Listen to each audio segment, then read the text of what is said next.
दारू पिणाऱ्या बेवड्यांनो आता तरी सुधरा, कारण तुम्ही मेल्याच्या नंतर तुम्ही एकटेच बळी जात नाहीत तर पूर्ण परिवार तुम्ही तुमच्या सोबत घेऊन जात आहेत. काल पुणे शहर विभागात हडपसर या ठिकाणी जे 14 बेवडे होते, दारू पिले, दारूमधून त्यांना विषबाधा झाली आणि 14 जणांचा हाकणं बळी गेलेला आहे. याच्यामध्ये फक्त 14च बेवडे गेले नाही तर 14 जणांचा परिवार बर्बाद झालेला आहे.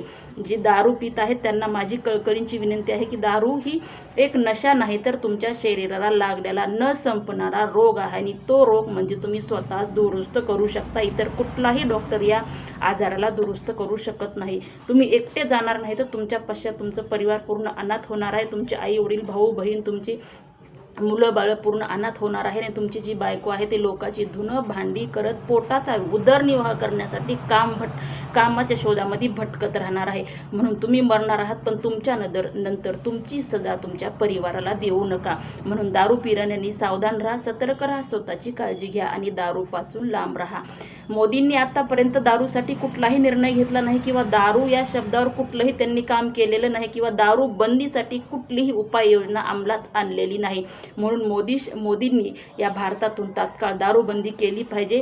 मोदीची स्वतःची बुद्धी तर चालत नाही, परंतु जे आता नवीन मुख्यमंत्री झालेले आहेत विजय थलपती, कमीत कमी त्यांच्याकडे बघून तरी त्यांनी जे काही अंमलात आणत आहेत त्यांच्या बुद्धीचा वापर मोदींनी करावा आणि या भारतातून कायमची दारू बंद करावी. पुन्हा एकदा बेवड्यांनी सावधान राहा, सतर्क राहा, स्वतःची काळजी घ्या. परिवार हे तुमच्यावर आधारित आहे. जय हिंद, जय महाराष्ट्र.